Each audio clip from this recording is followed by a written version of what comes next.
Hello, it's me. Hello, it's me. You all know that song, right? By this guy, Todd Rundgren. This is Runt. So this little episode is about Todd Rundgren, but not about his music. It's more about the music that he engineered and produced, which are, I'm going to show you a few surprises, some that you know, some are obvious, some that you may not know. And I didn't know a bunch of them, but I have the records. So, of course, besides Nas, he was in Utopia. That's his band there, progressive rock with Todd Rundgren, Roger Powell, Kasim Zoltan, Willie Wilcox. And at the end of this video, I'm going to talk about something that just happened to me when I was listening to a record that I bought a few years ago. And I'm just going to throw it out there to see if you had the same experience that I had with something that you listened to, a couple years ago or 6 months ago or 3 months ago. And when you put it on now, something else happens. So cheers. I'm just drinking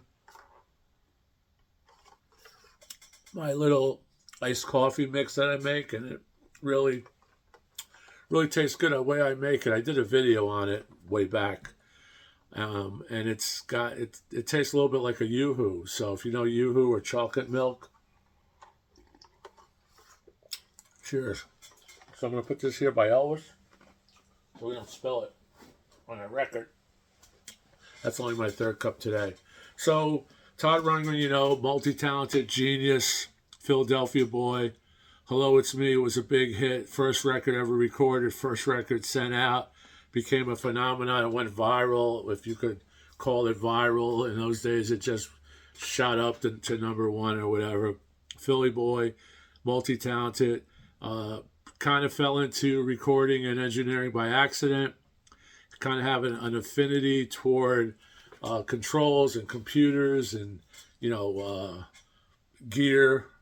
Recording gear, because when he was with Nas, I think they did 3 albums and then they went to funk, but he learned a lot about engineering and how to place some mics, and somehow he fell into it. He got involved with Columbia, and Columbia put him into like a studio setting, and they said, we heard some good things about your music, or we want you to help us modernize some of these tunes that we have, and some of these groups that we have, such as like folks people like who are they, Peter, Paul and Mary, things like that. So he kind of fell into it, and he didn't read music, which is amazing. He doesn't read music as far as I know.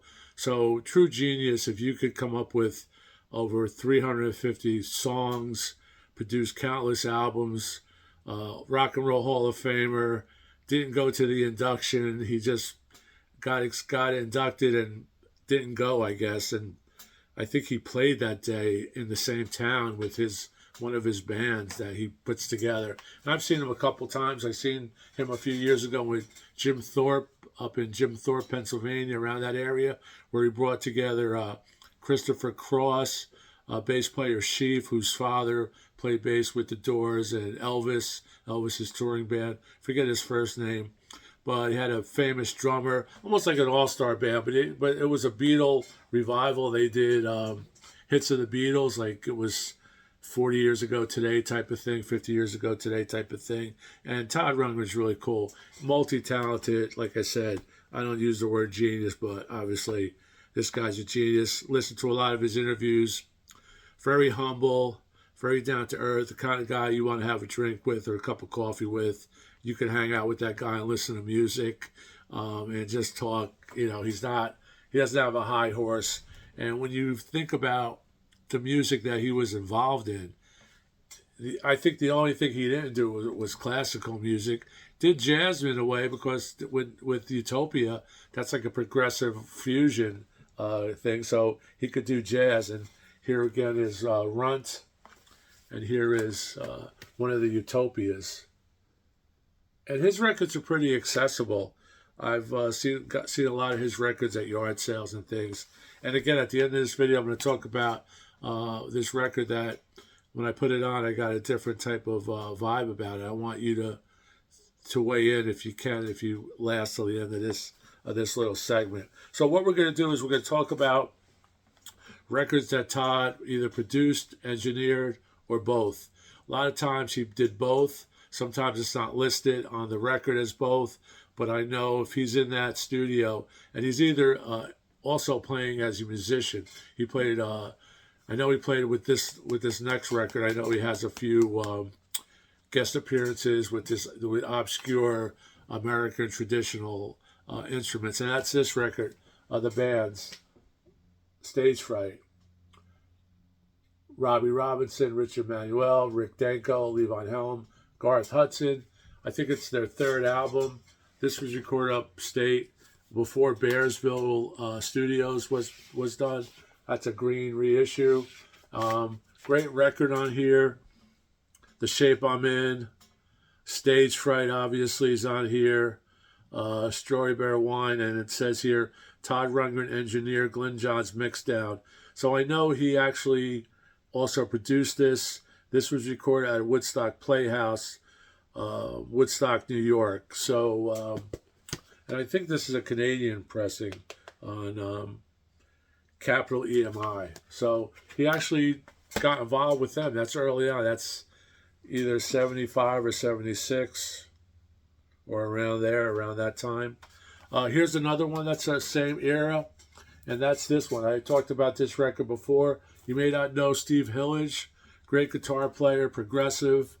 Here he has the Harry Krishna stuff on there, like a George Harrison would do on his records. And Todd actually produced this record, engineered it, also has Utopia on it. So it's very progressive. I love it, especially the track that got my attention when I heard it, 50 years ago, whatever. It's All Too Much, George Harrison's song. Also does Hurdy Gurdy Man, the Donovan tune. And you have Wilcox, Kassem, Larry Kurish is playing tabla on here. There's a person playing a 15th century Hurdy Gurdy. Just an amazing record. So listen to It's All Too Much. Fuzz tone guitar, backwards guitar. Todd did it all. He was a master in the studio, in the control room. So L, I believe it's just L. Here's another one that this isn't the first New York Dolls record, but he also produced the first New York Dolls record. And if you know, that record's just been reissued by MoFi as a double. I think I have it somewhere. I couldn't find it, so I pulled this one out. New York Dolls with Johansson, who unfortunately recently died, passed away last year sometime. And so New York Dolls, right? That's a surprise. These are surprises as well. He did Badfinger. He did Ass. Can we say Ass? Yeah. Ass as far as the horse goes. And here it's produced by Chris Thomas and Badfinger, except Todd Rundgren. So he did a few tracks on here. He did 2 or 3 tracks on here. And this is Ass. This is an Apple original inner. Really clean and near mint copy of this record. Really love Badfinger. Saw different variations of Badfinger. We just lost Joey maybe a year ago. So rest in peace. We did a whole video about him to raise money for his medical bills that he didn't have enough cash to, or insurance rather, and money to pay for those bills. So I want to thank everybody out there. And I want to thank you for watching and hopefully subbing and liking. And, if you do watch our videos and VC videos in particular, hit that sub button because, I know I do a lot of stuff and I put a lot into it. I have to think about it. I have to pull the records and do my research. And I still make mistakes because there's so much to remember. And I don't really take notes. I take, notes as a sketch just to give me some type of outline. Like you can see here, just an outline of what I'm going to talk about. So if you hit that like and subscribe button, really helps us out, helps out all the VCers. And like I said before, hello, it's me, Todd Rundgren's segment we're going to do. Here's a big one, straight up, Badfinger. This has Baby Blue, Day After Day, produced by Todd Rundgren, except Day After Day, which was produced by George Harrison. So we have that, and that's a great portrait, similar to uh, photography that we've seen on the Beatles, and these guys were unbelievable. He also did produce the Tubes, right? So this is produced and engineered by Todd Rundgren. This is one of my favorite albums by the Tubes. Remote Control has a really cool TV, and sometimes these were TVs and 8 tracks. They were portable TV. You can see there, and on the back it's almost it's like a Hollywood Squares with the songs on it. So produced and engineered by Todd Rundgren. This is 1975, I believe, or 9. It's around there. So he was really busy. And like I said, he didn't read music, which was amazing. I think I said that, maybe on another take that I had to redo. But he didn't read music. He was a prodigy in a way. He tried to read music, but he got turned off, and he could hear the stuff in his head. He could produce it on guitar and drums and whatever. So the Tubes. He also did some other type of bands like this. I think he did a Sparks record. I know he did the New York Dolls, YXT or XYZ, one of those bands, those 80s bands. He's done so much. This is just a select few that I picked out. Now, this is the big one that I think everyone knows about. He did this, Bat Out of Hell, and that's on Cleveland, Columbia. He kind of financed this record because they didn't have anybody to pay for stuff, and Todd got involved with them. They had a label, and then Meatloaf and Jim Steinman said, we don't want this company anymore, so they went without a company or without a label. Todd Rundgren kind of produced them and kind of financed it, and then they were turned down by a lot of companies, and then Cleveland International, which had one other client, and they were distributed by Columbia, and Columbia picked them up, and the rest is history. One of the biggest albums of all time. And Todd said he did it because he did it kind of as a goof. He kind of said that it was more like a Bruce Springsteen goof band, a spoof of Bruce Springsteen at that time. Cars, switchblades, girls in your car, listening to the radio, driving all night. And Todd said he did it, and when he sold it around, it finally got picked up by Cleveland, and it was just a phenomenon. And here you have produced, engineered, and mixed by Todd Rundgren, arranged by Jim Steinman, with Todd Rundgren mastered at the Cutting Room by Joe Bricio. So these are one of those records that I always say needs a complete overhaul. It's actually, I think, 24 or 25 minutes a side, which is way too long for a record to sound good, in my humble opinion. It's amazing it sounds as good as it does, but the mid-range is kind of left out. And this record really needs a treatment, a deluxe treatment by Mobile Fidelity or Analog Productions or who's ever doing it. I know Rhino doesn't have the rights to these Epic Columbias, or Epic and Columbia, so I think someone else is going to have to pick it up, and I don't know why we don't do this, because that would be a quick, I'd buy it, so I'd buy it. Then we also did the mastermind behind Meatloaf, Jim Steinman's solo record. This is actually something he did later on. This has a 45 in it, and it has the hype sticker, a new album from the creator of Bat Out of Hell, free EP inside. Let's just go to the videotape, and this is still in the shrink, and I think it's in here. Here it is. Just as promised, really cool. So if you ever see this record, this has Jim Steinman, Storm, prologue to the album Bad for Good, demonstration not for sale. So they actually put all the promos inside as a gift to customers, which was really cool. And I not that I love this album, but it has its moments. Todd Rundgren's on it, so it does sound good. Here's one that you may be surprised about. War Babies, Hall & Oates. Now, Hall & Oates, this has Todd Rundgren actually playing lead guitar, background vocals. Wilcox is on here, so you have some element of Utopia on here. Can't Stop the Music, War Baby, Son of Zorro, I'm Watching You, Screaming Through December. Oh, Johnny Gore and the Sea Eaters. Oh, that's interesting. Play It Loud, recorded in July '74 in New York. Great liner notes here, or great notes on here, inner sleeve notes. And here's the Hall & Oates, what they look like back in the day. Todd Rundgren's fingerprints are all over this. This is some big ones here. This is something that the band came after him because they wanted, at that time they were considered like a jam band. They didn't have the legitimacy that they wanted. So Todd Rundgren was hot as producer.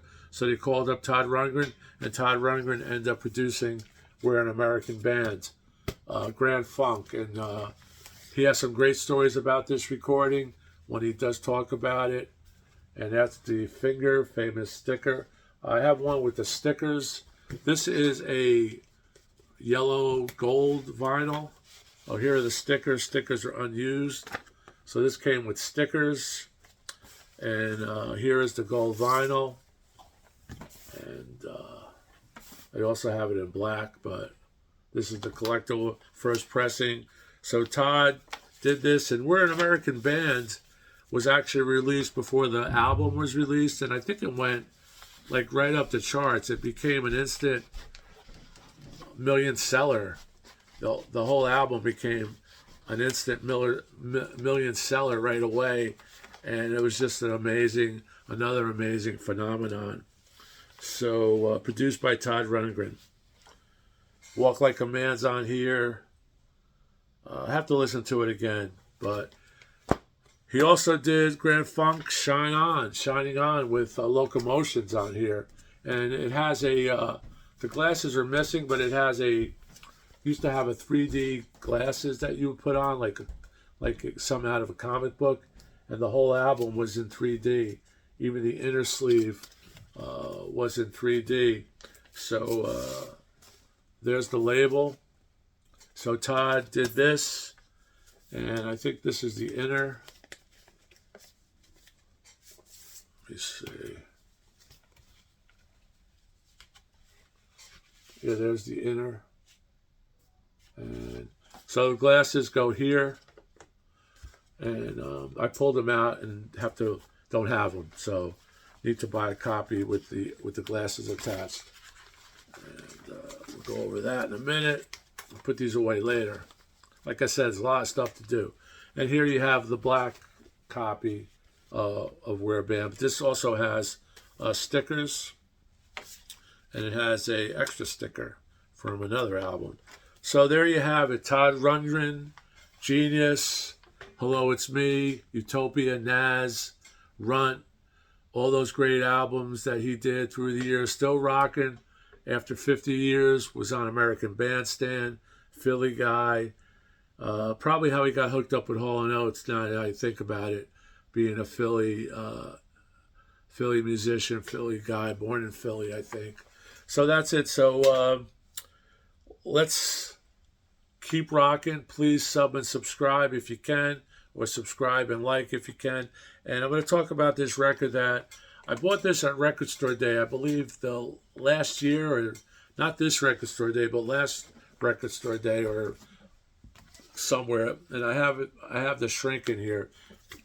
That's this album. I didn't have this album. Muddy Waters with the All-Star Band. Has a Levon Helm on here.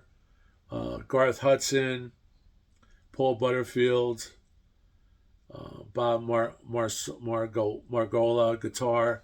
There's Muddy, Getting the Key to the City, to Woodstock. So I bought this record. Here is the inner. They redid the chest label. Here is the inner, not the inner, but the Shrink. I paid, this was 23, so about 2 years ago, $30 for it at Record Store Day. So I played it a couple of weeks after Record Store Day. Thought it was weird. Thought it was terrible. Didn't like it at all. Didn't like the tone. Didn't like the sonics. no mid-range. I don't know what was going on. So then the other day I'm looking through my stuff. I wanted to hear some blues because I've been doing blues, watching Martin Scorsese's Blues on DVD. If you don't know that series, really good. Martin Scorsese presents the blues. So I said, let me pull out some Muddy Waters, and I pulled this out, and maybe because my tubes were on for about 3 hours, things sounded phenomenal. I love it. It sounded great. It sounded like probably like it should have sounded the first time I heard it. So has that ever happened to you where you don't like the way a record sounds? Not the music, but the way it sounds, like the sonics, the vibe you get, the stereo or mono impact, and then you play it a couple of years later, or you play it on a different system, and you love it. Has that ever happened to you? So it's just happened to me. I now love this record. I almost sold it. I didn't like it at all. I'm going, I'll buy an original, even if I have to pay more money for an original in good condition. And anyway, that's it. That's what I wanted to end with, this great Muddy Waters. And it's kind of funny that, which didn't plan it this way, serendipity, right? It ends up with the Woodstock album. And that's what we started out. We started out with the Woodstock album from Stage Fright, which I believe was upstate in Woodstock area. So, okay, well, that means something, that kind of full circle. So thanks a lot. Keep rocking, and we will see you soon. Don't forget, like and subscribe. Hit that like button. And hello, it's me, and I'm going to check out. Ciao.